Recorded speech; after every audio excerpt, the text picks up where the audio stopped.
ಯಪ್ಪ, ಎಷ್ಟು ದಿನ ಆದ್ಮೇಲೆ ನಾನು ಕಷ್ಟಪಟ್ಟು ಸಂಪಾದನೆ ಮಾಡಿರೋ ದುಡ್ಡು ಕೈಗೆ ಬಂತು. ಹಾಲಿಂದು ಮೊದಲನೇ ಪೇಮೆಂಟ್ ಅಂತೂ ಕೈಗೆ ಬಂದ್ಬಿಟ್ಟು ಎಷ್ಟು ಖುಷಿ ಆತೈತೆ ನನಗೆ ಅಂತ ಹೇಳಿದ್ರೆ, ಹಬ್ಬ, ಕಷ್ಟಪಟ್ಟು ದುಡ್ದಿದ್ದೀನಿ ನಾನಂತೂ. ಹಸು ಸಾಕಾಣಿಕೆನಾಗೂ ಲಾಭ ಐತೆ ಅಂತ ಈಗ ಗೊತ್ತಾಯ್ತು. ಹೆಂಗೋ ಕಷ್ಟಪಟ್ಟು ಅದ್ರಾಗ ಹೆಂಗೋ ನೋಡ್ಕೊಂಡಿದ್ದಕ್ಕೂ 15 ದಿನಕ್ಕೆ ಏನೋ ಪೇಮೆಂಟ್ ಕೊಟ್ಬಿಟ್ರು. ಚೆನ್ನಾಗಿ 2 ಹಸನೂ ಚೆನ್ನಾಗಿ ಹಾಲು ಕರಿತಾವೆ. ಹಿಂಗೆ ಮುಂದುವರ್ಸ್ಕೊಂಡು ಹೋಗಿ ಹೆಂಗೋ ನನ್ನ ಕಾಲ ಮೇಲೆ ನಾನು ನಿಂತ್ಕೋಬೇಕು. ಈಗ ಮೊದಲನೇ ಸಂಬಳ ಬಂದೈತಲ್ವಾ, ನನ್ನ ಹೆಂಡ್ತಿಗೆ ಏನಾದ್ರೂ ಕೊಡಿಸ್ಬೇಕು. ಪಾಪ ಹಸುಗಳೆಲ್ಲ ಕೊಡಿಸಿದ್ದು ಅವಳೇ ಅಲ್ವಾ, ಅವಳಿಗೆ ದುಡ್ಡನ್ನು ಕೊಟ್ಬಿಡ್ಬೇಕು ನಾನು. ಸೀರೆ ಪಾರೆ ನಾನು ಅವಳೇ ಏನು ಬೇಕೋ ತಗೊಂಡ್ಲಿ, ನಮ್ಗೆ ಅದೆಲ್ಲ ಗೊತ್ತಾಗಕ್ಕಿಲ್ಲ. ಆದರೂ ಸರ್ಪ್ರೈಸಾಗಿ ಏನಾರ ಒಂದು ಕೊಡ್ಬೇಕಲ್ಲ. ಏನು ಕೊಡ್ಲಿ? ನಮ್ಮ ಅತ್ತೆಗೆ ಫೋನ್ ಮಾಡಿ ಕೇಳಲ್ಲ. ಅತ್ತೆ ಹಿಂಗೆ ಮೊದಲನೇ ದುಡ್ಡು ಬಂದೈತೆ, ಕಾಸು ಬಂದೈತೆ, ಸೀರೆ ಕೊಡ್ಸೋಣ ಅನ್ಕೊಂಡಿವ್ನಿ ಅಂತ ಹೇಳ್ಬಿಟ್ಟು ನಾನೇ ಕೇಳಲ್ಲ. ಸೀರೆ ಗಿರೆ ಕೊಡ್ಸಿದ್ರೆ ಆಯ್ತಪ್ಪ. ಸೀರೆ ಕೊಡಿಸ್ಬಿಟ್ರೆ ಹೆಂಗೋನು ಖುಷಿ ಪಡ್ತಾಳೆ ಅಂತ ಅನ್ನಿಸ್ತೈತೆ. ನನ್ನ ಯೋಗ್ಯತೆ ಇಲ್ಲಿ ಗಂಟ ಒಂದು ಸೀರೆನೂ ತಂದು ಕೊಡಿಸಿಲ್ಲ, ಏನಿಲ್ಲ. ಈಗ ಫಸ್ಟ್ ಟೈಮ್ ಸೀರೆ ತಗೊಂಡೋಗಿ ಕೊಡಿಸ್ಬಿಟ್ರೆ ಫುಲ್ಲು ಖುಷಿಯಾಗಿ ಹೋಗ್ಬಿಡ್ತಾಳೆ. ಇರು, ಹೋಗ್ಬಿಟ್ಟು ಬಂದು ಆಮೇಲೆ ತಗೊಬಿಟ್ಟು ಬಂದು ಆಮೇಲೆ ಕೊಡ್ತೀನಿ.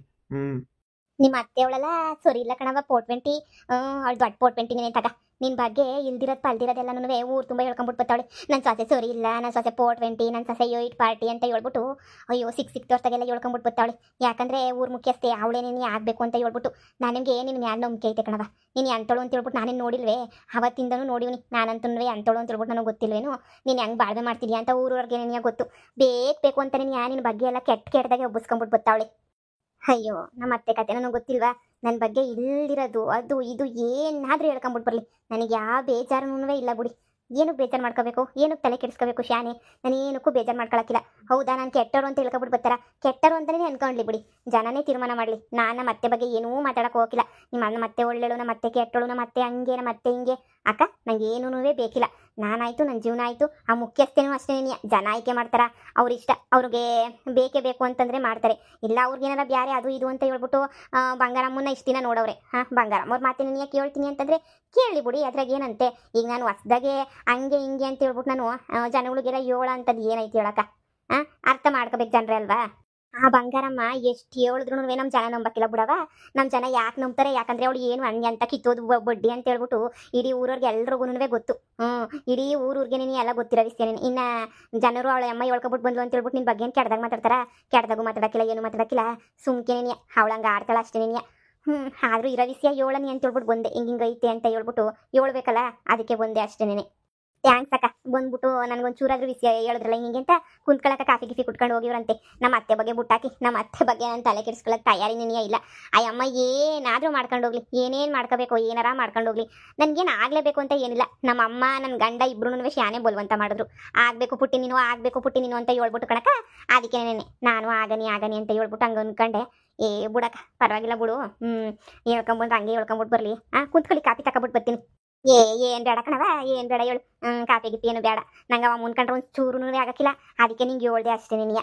ಹಿಂಗೆ ಅಂತ ನಡೀತಾ ಐತಿ ಅಂತ.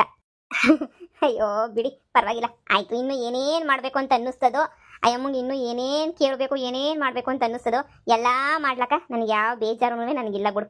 ಅವ್ರವ್ರ ಇಷ್ಟ ಅಷ್ಟೇನೇನೆ. ಸರಿ ಕಣಮ್ಮ, ನೀನು ಒಳ್ಳೆತನಕ್ಕೆ ದೇವರು ಎಲ್ಲೋ ಒಳ್ಳೇದು ಮಾಡ್ತಾನೆ ಬಿಡು. ಸರಿ, ನಾನು ಇನ್ನು ಬರ್ತೀನಿ, ಕ್ಯಾಮೆ ಐತೆ.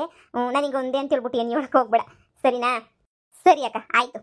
ಪಾಪ ಈ ಹುಡುಗಿ ಎಷ್ಟು ಒಳ್ಳೆ ಹುಡುಗಿ. ಅವ್ರ ಅತ್ತೆ ಇಷ್ಟೆಲ್ಲ ಮಾತಾಡ್ತಾವಳೆ ಅಂತ ಹೇಳಿದ್ರು ಅವ್ರ ಅತ್ತೆ ಬಗ್ಗೆ ಒಂದು ಚೂರು ಕೆಡ್ದಾಗ ಮಾತಾಡಲ್ವಲ್ಲ, ಒಂದು ಚೂರು ಮಾತಾಡೋಕ್ಕಿಲ್ಲ. ಎಲ್ಲ ಒಳ್ಳೆ ತಂದಾಗ ಏನಿಯ ಮಾತಾಡ್ತಾಳೆ ಪಾಪ. ಎಂಥ ಒಳ್ಳೆ ಹುಡುಗಿ ಇರ್ಬೇಡ ಹೇಳು, ಭಾಳ ಒಳ್ಳೆ ಹುಡುಗಿ ಪಾಪ. ಇವಳೆಲ್ಲ ಕಿತ್ತೋದಳು ಬಂಗಾರಮ್ಮ, ಇವಳೆ ಸರಿ ಇಲ್ಲ. ಪಾಪ ಒಳ್ಳೆತನಕ್ಕೆ ಎಂದ ಒಂದಿನ ಒಳ್ಳೇದಾಯ್ತದೆ ಬಿಡು. ಈ ಬಂಗಾರಮ್ಮ ಏನು ಅಂತ ನಮ್ಗೆ ಗೊತ್ತಿಲ್ಬೇಕಂತ್ರಿ. ಗೌರಿ, ಗೌರಿ, ಬಂದೆ ರೀ, ಬಂದೆ. ಈ ಸೀರೆ ಇವಳಿಗೆ ಇಷ್ಟ ಆಯ್ತದೋ ಇಷ್ಟ ಆಗಕ್ಕಿಲ್ವೋ ಏನೋ, ಗಂಡ ಕೊಡ್ತಿರೋದಂತ ಉಟ್ಕೊಂಡ್ರೆ ಉಟ್ಕೊತಾಳೇನು. ನೋಡೋಣ. ಕಷ್ಟಪಟ್ಬಿಟ್ಟು ನಮ್ಮ ಅತ್ತೇನು ಕೇಳಿ ಮಾಡಿ ಸೆಲೆಕ್ಟ್ ಮಾಡ್ಕೊಂಬಿಟ್ಟು ಬಂದೆ. ಹೆಂಗೋನು ಇಷ್ಟ ಆಯ್ತದೋ ಇಷ್ಟ ಆಗಕ್ಕಿಲ್ವೋ ಗೊತ್ತಿಲ್ಲ. ಬಾ ಗೌರಿ ಬೇಗ. ಬಂದೆ 2 ನಿಮಿಷ ಬಂದೆ. ಹೇಳ್ರಿ. ಹಾಗ ಗೌರಿ, ಹಾಲಿಂದು ಪೇಮೆಂಟ್ ಬಂತು, ಹಾಲಿಂದು. ಅದಕ್ಕೆ ನೀ ಹಂಗೆ ನೀವು ಹೋಗ್ಬಿಟ್ಟು ಬಟ್ಟೆ ಅಂಗಡಿನಾಗ ನಿನ್ಗೊಂದ್ಸತಿ ಸೀರೆ ತಗೊಬಿಟ್ಟು ಹಂಗೆ ಉಳ್ದಿರೋ ದುಡ್ಡೆಲ್ಲನೂ ಈಗ ನೋಡು ಇದ್ರಾಗೆ ಇಕ್ಕಿವ್ನಿ. ಏನೋ ತಕ ಮನೆಗಿನೆಗೆಲ್ಲ ಉಪಯೋಗಿಸ್ಕೊತಾಗ. ನೀವು ನನಗೆ ಸೀರೆ ತಂದ್ರ? ನನಗೆ ಎಂತ ಸೆಲೆಕ್ಷನ್ ಮಾಡಬೇಕು, ಯಾವ ಚೆನ್ನಾಗಿರ್ತದೆ ಯಾವ ಚೆನ್ನಾಗಿಲ್ಲ ಅಂತ ನನಗಂತೂ ಗೊತ್ತಾಗ್ಲಿಲ್ಲ. ಯಾವುದೋ ಒಂದು ಇಷ್ಟ ಆಯ್ತು ಅಂತ ಪಟ್ಟಂತ ಎತ್ಕೊಂಡ್ಬಿಟ್ಟು ಬಂದ್ಬಿಟ್ಟೆ. ನಿನ್ಗೆ ಇಷ್ಟ ಆಯ್ತದೆ ಅಂತ ಅನ್ಕೊಂಡಿವ್ನಿ. ತಗ ಸೀರೆ ಮಾತ್ರ ತುಂಬಾ ಅಂದ್ರೆ ತುಂಬಾ ಚೆನ್ನಾಗೈತೆ ರೀ. ವಾವ್, ನನ್ನ ಫೇವ್ರೇಟ್ ಕಲರ್ ನೆನೆಯ. ಎಷ್ಟು ಚೆನ್ನಾಗೈತೆ ರೀ, ತುಂಬಾ ಇಷ್ಟ ಆಯ್ತು. ಥ್ಯಾಂಕ್ ಯು ರೀ, ಥ್ಯಾಂಕ್ ಯು ಸೋ ಮಚ್. ಎಲ್ಲ ಹುಡುಗಿರೂ ಇದನ್ನೇ ಬಯಸೋದು ಅಂದರೆ ಗಂಡ ಅವ್ನು ಇಷ್ಟಪಟ್ಟಿದ್ದೊಂದು ಸೀರೆ ತಂದು ಕೊಟ್ಬಿಟ್ರೆ ಎಲ್ರಿಗೂ ಅದು ಎಷ್ಟು ಖುಷಿನೋ ಏನೋ ಗೊತ್ತಾ ರೀ. ದುಡ್ಡನ್ನು ಬೇಡ, ದುಡ್ಡು ಎತ್ಕೊಳ್ಳಿ, ನೀವು ದುಡ್ದಿದ್ದೀರಾ ತಾನೇ, ನಿಮ್ಮ ದುಡ್ಡನ್ನ ನೀವೇ ಸೇವ್ ಮಾಡ್ಕೊಂಡು ನಿಮ್ಮ ಖರ್ಚಿಗೆ ಇಲ್ಲ ಬೇರೆ ಏನಕ್ಕಾದ್ರೂ ಬೇಕಾಯ್ತದೆ ಅಲ್ವಾ, ನೀವು ತಗೊಳ್ಳಿ. ನಾನು ಕಾಸಿಗೆ ಸೇನು ಕೊಡ್ಬೇಡಿ, ಈ ಸೀರೆ ಕೊಟ್ರಲ್ಲ ಅದೇನೇ ನನಗೆ ಖುಷಿ ಅಷ್ಟೇನೇ. ಈ ಸೀರೆ ಬಿಟ್ಟು ನನಗಿನ್ ಕಾಸಿಗೆ ಸೇನು ಬೇಕಿಲ್ಲ, ನಿಮ್ಮ ಖರ್ಚಿಗೋ ಏನಕ್ಕಾದ್ರೂ ನೀವೇ ಇಟ್ಕೊಳ್ಳಿ, ತಗೊಳ್ಳಿ. ಗೌರಿ, ನಂದೇನಂತ ಖರ್ಚು ಬರ್ತದೆ? ಹಸುಗೆಲ್ಲ ಬಂಡವಾಳ ಹಾಕಿದೋಳು ನೀನು ಪಾಪ. ಇನ್ನ ಮನೆ ಮೇಂಟೈನ್ ಮಾಡ್ತಿರೋಳು ನೀನು, ಮನೆ ಕಡೆ ಖರ್ಚು ನೋಡ್ಕೊತಾ ಇರೋಳು ನೀನು, ಮಗುನ ಫೀಸ್ ಕಟ್ತಾ ಇರೋಳು ನೀನು. ಅಂಥದ್ರಾಗೆ ಇನ್ನು ನನ್ನ ಹತ್ರ ಇದ್ದು ಏನು ಮಾಡ್ತೀನಿ? 3 ಹೊತ್ತು ಊಟಕ್ಕೆ ಮನೆಗೆ ಬರ್ತೀನಿ ನಾನು, ಇನ್ನು 3 ಬಿಟ್ಬಿಟ್ಟು ಎಲ್ಲೂ ಹೋಗೋಕ್ಕಿಲ್ಲ. ನನಗೆ ಅಂತ ಹೇಳ್ಬಿಟ್ಟು ಇನ್ನೇನು ಖರ್ಚಿರ್ತದೆ? ಹೋದ್ರೆ ಹೊಲದ ಕಡೆ ಅಡ್ಡಾಡ್ಕೊಂಡು ಬಂದರು ನನಗೊಂದು 100 ರೂಪಾಯಿ 200 ರೂಪಾಯಿ ಇದ್ದರೆ ವಾರ ಪೂರ್ತಿ ಅದ್ರಾಗೆ ನೀನು ಖರ್ಚು ಕಳಿತೀನಿ. ನನಗೇನು ಬೇಡ, ಸುಮ್ಕಿರು. ನೀನೇ ಇಟ್ಕ, ನನ್ನ ಹತ್ರ ಇದ್ರೆ ಖರ್ಚಾಯ್ತದೆ. ಅಯ್ಯೋ ರೀ, ಗಂಡ್ಸು ಅಂದ್ಮೇಲೆ ದುಡ್ಡು ಇಕ್ಕೊಂಡಿರ್ಬೇಕು ಕೈಯಾಗ ಸ್ವಲ್ಪನಾದ್ರೂ. ನೋಡಿ, ನಾನೇನು ಎಲ್ಲ ಇಕ್ಕಳ್ರಿ ಅಂತ ಹೇಳ್ತಿಲ್ಲ, ಸ್ವಲ್ಪನಾದ್ರೂ ತಗೊಂಡು ಸ್ವಲ್ಪ ಕೊಡಿ ಸಾಕು, ಎತ್ತಿಕ್ತೀನಿ. ನಿಮ್ಮದೇ ಅಂತಲೇ ಎತ್ತಿಕ್ಕಿರ್ತೀನಿ.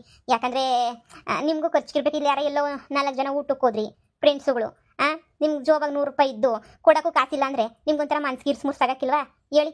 4 ಜನ ಫ್ರೆಂಡ್ಸುಗಳ ಜೊತೆ ಹೋದಾಗೋ ಇಲ್ಲ ಏನೋ ಒಂದಿನ ತಿನ್ನಬೇಕು ಅಂತ ಅನ್ನಿಸ್ತು ಏನಾದ್ರೂ, ಇಲ್ಲಾಂದರೆ ಏನೋ ಒಂದು ಆಸ್ಪತ್ರೆಗೆ ಹೋಗ್ಬೇಕಾಯ್ತು, ಹೊಸಿಗೆ ಹುಷಾರಿಲ್ದಿದ್ದಂಗೆ ಆಯಿತು, ಏನೋ 100 ಇರ್ತವೆ ರೀ, 100 ತೊಂದರೆಗಳು, 100 ಪ್ರಾಬ್ಲಮ್ಗಳು ಇರ್ತವೆ. ಅಷ್ಟೆಲ್ಲ ಪ್ರಾಬ್ಲಮ್ಗಳು ಬರ್ತವೆ ಅಂತ ಗೊತ್ತಿದ್ರು ಜೋಬಾಗ 100 ರೂಪಾಯಿ 200 ರೂಪಾಯಿ ಇಟ್ಕೊಂಡು ಓಡಾಡೋಕ್ಕಾಯ್ತದ? ನಾನು ಇದ್ದೀನಿ ಅಂದರೆ ಯಾವಾಗೂ ಎಲ್ಲ ಟೈಮಾಗೂ ನಾನು ನಿಮ್ಮ ಜೊತೆ ಇರೋಕ್ಕಾಯ್ತದ? ಇಲ್ಲ ತಾನೇ? ನೀವು ತಗೊಳ್ಳಿ, ಸುಮ್ಮನೆ ತಗೊಳ್ಳಿ, ಕಾಸನ್ನ ಇಟ್ಕೊಳ್ಳಿ. ನಿಮ್ಮ ಖರ್ಚೆಲ್ಲ ಎಷ್ಟು ಬೇಕೋ ಅಷ್ಟೆಲ್ಲ ಆದಮೇಲೆ ಆಮೇಕಿಂದ ನಾನು ಕೊಡಿವ್ರಂತೆ, ತಗೊಳ್ಳಿ ಸುಮ್ಕೆನೆಯ. ಇಷ್ಟೊಂದು ಬ್ಯಾಡ ಗೌರಿ, ನನಗೆ ಒಂದು 2,000 ಕೊಟ್ಟಿದ್ದು ಸಾಕು, ಮುಗಿದೋದೆ. ತಿರುಗಿ ನಾನು ನಿನ್ನ ಹತ್ರನೇ ಬಂದು ಇಸ್ಕೊತೀನಿ, ಸರಿನಾ? ಹಬ್ಬಾ, ನಿಮ್ಗಂತೂ ಹೇಳೋಕ್ಕಾಗಕ್ಕಿಲ್ಲ. ಆಯ್ತು ಬಿಡಿ, ನಾನೇ ಇಟ್ಕೊಂಡಿರ್ತೀನಿ, 2,000 ರೂಪಾಯಿ ಕೊಟ್ಟಿರ್ತೀನಿ. ಏನಾರ ಬೇಕಾದ್ರೆ ಸಂಕೋಚ ಇಲ್ದಂಗೆ ಕೇಳಿ, ಸರಿನಾ? ಇಲ್ಲಾಂದ್ರೆ ಬೀರುನಾಗ ಇಕ್ಕಿರ್ತೀನಿ, ಆರಾಮಾಗಿ ನಿಮ್ಗೆ ಎಷ್ಟು ಬೇಕೋ ಅಷ್ಟು ತಗೊಂಡಿರಿ. ಇನ್ನು ಯಾಕೆ ನಾನು ಕೂಡ ನನ್ನ ಹತ್ರ ಕೇಳೋದೆಲ್ಲ ಬೇಡ, ಬೀರುನಾಗ ಮಾಡಿರ್ತೀನಿ. ಇನ್ನು ಮನೆಗೆ ಇನ್ನು ಯಾರವ್ರೆ? ನಾನು ನೀವು ಇಬ್ಬರೇನೆ. ವಿಹಾನ್ ಅಂತೂ ಬೀರು ತಕೋ ಹೋಗಲ್ಲ, 10 ರೂಪಾಯಿ ಪಾಪ ಅವ್ನು ಮುಟ್ಟೋದೂ ಇಲ್ಲ, ಸರಿನಾ? ನೀನು ಆರಾಮಾಗಿನ ಯಾವಾಗ ಬೇಕೋ ತಗೋಬೋದು ದುಡ್ಡ. ಇರಿ, ಇದನ್ನ ಎತ್ತಿಟ್ಬಿಟ್ಟು ಬರ್ತೀನಿ. ಸರಿ ಗೌರಿ, ಆಯ್ತು. ಯಪ್ಪ, ನನ್ನ ಗಂಡ ಬದಲೇ ಆಗೋದಿಲ್ಲ. 420 ಯಾಕೆ ಹಾಳಾಗಿ ಹೋಗ್ಬಿಡ್ತಾನೆ ಅಂತ ಅನ್ಕೊಂಡಿದ್ದೆ. ಹೆಂಗೋ ಸೀರೆನೇ ತಂದುಕೊಟ್ಟವ್ರೆ ಅಂದರೆ ನನ್ನ ಮೇಲೆ ಸ್ವಲ್ಪ ಪ್ರೀತಿ ಮೊದಲ ಥರನೇ ಬಂದ್ಬಿಟ್ಟೈತೆ ಅಂತಲೇ ಅರ್ಥ. ನನ್ನ ಗಂಡ ಬದಲಾಗ್ತಾವನೆ. ಎಲ್ಲದಕ್ಕೂ ಟೈಮ್ ಬರಬೇಕು, ಕಾಯಬೇಕು ಅಷ್ಟೇ. ಆದ್ರೆ ಎಲ್ಲದಕ್ಕೂ ಒಂದಲ್ಲ ಒಂದಿನ ಸಿಗೋದು. ಇಲ್ಲ ಅಂತ ಹೇಳಿದ್ರೆ ಎಲ್ಲ ಕಳ್ಕೋಬೇಕಾಯ್ತದೆ. ಹೆಂಗೋ ನಮ್ಮಮ್ಮ ಹೇಳಿದ ಮಾತು ಕೇಳಿ ನನ್ನ ಗಂಡನ ಕರ್ಕೊಬಿಟ್ಟು ಬಂದಿದ್ದಕ್ಕೂ ಸಾರ್ಥಕ ಆಯಿತು. ಮೈ ಬಗ್ಸ್ಬಿಟ್ಟು ಕಷ್ಟಪಟ್ಬಿಟ್ಟು ದುಡಿತಾವನೆ. ಅಪ್ಪ, ನನಗಂತೂ ಇವಾಗ ನಾನು ಗಂಡಸು ಅಂತ ಅನ್ನಿಸ್ತು. ಇಷ್ಟು ದಿನ ನಮ್ಮ ಅಮ್ಮನ ಜೊತೆ ಸೇರ್ಕೊಂಡು ಎಂತಹ ಬಂಡವಾಳ ಬಾಳ್ತಾ ಇದ್ದೆ ಅಂದರೆ, ನನ್ನ ಮಕ್ಕ ನನಗೆ ಅಸಹ್ಯ ಆಯ್ತದೆ. ಅವ್ರು ಇರ್ತಾಗ ಭಿಕ್ಷೆ ಎತ್ಕೊಳ್ಳ, ಅವ್ರು ಇರ್ತಾಗ ಮೋಸ ಮಾಡ. ಆದರೆ ನನ್ನ ಹೆಂಡತಿ ಹತ್ರ ಬಂದಮೇಲೆ ನಿಯತ್ತಾಗಿ ದುಡ್ಕೊಂಡು ನಿಯತ್ತಾಗಿ ಹೆಂಗೆ ತಿನ್ನಬೇಕು ಅಂತ ಹೇಳ್ಕೊಟ್ಬಿಟ್ಲು. ನಮ್ಮ ಅಮ್ಮನ ಜೊತೆ ಹೋಗಿ ಏನೂ ಮಾಡಿದಂಗೆ ಸೋಮಾರಿ ಥರ ಕೂತ್ಕೊಂಡು ತಿರುಪೇ ಬಾಳೋದಕ್ಕಿನ್ನೂ ನೆಮ್ಮದಿಯಾಗಿ ಆರಾಮಾಗಿ ಹೆಂಗನೂ ಅಪ್ಪ ನನ್ನ ಹೆಂಡತಿ ಹೇಳ್ದಂಗೆ ಕೇಳ್ಕೊಂಡು ನನ್ನ ಹೆಂಡತಿ ಮಾಕೊಟ್ರೆ ದುಡಿಮೆ ಮಾಡ್ಕೊಂಡಿರೋದು ಎಷ್ಟೋ ವಾಸಿ. ಇನ್ನೂ ಸಹ ಶಾನೆ ದುಡಿಬೇಕು. ಇನ್ನೂ 2 ಹಸು ಎಕ್ಸ್ಟ್ರಾ ಕಟ್ಕೊಂಡಾದ್ರೂ ಪರವಾಗಿಲ್ಲ, ಚೆನ್ನಾಗಿ ದುಡಿಬೇಕು ಅಷ್ಟೇ. ಇನ್ನು ಯಾರ ಹತ್ರನೂ ಅನ್ನಿಸ್ಕೊಳ್ಳಂಗಿಲ್ಲ ಹೆಂಡತಿ ದುಡ್ಡ ತಿನ್ಕೊಂಡು ಬಿದ್ದವನೇ ಹಂಗೆ ಹಿಂಗೆ ಅಂತ. ಇನ್ನು ಕಷ್ಟಪಟ್ಟು ಜನ ಏನಾರ ಅನ್ಕೊಂಡ್ಲಿ, ಮೈ ಬಗ್ಸ್ ದುಡಿತೀನಿ. ನಾನಿನ್ ಬಡ್ಡಿ ಬಂಗಾರಮ್ಮನ ಮಗ ಅಲ್ವೇ ಅಲ್ಲ, ಸಾಮಾನ್ಯದಾಗ ಸಾಮಾನ್ಯ ಅಷ್ಟೇ.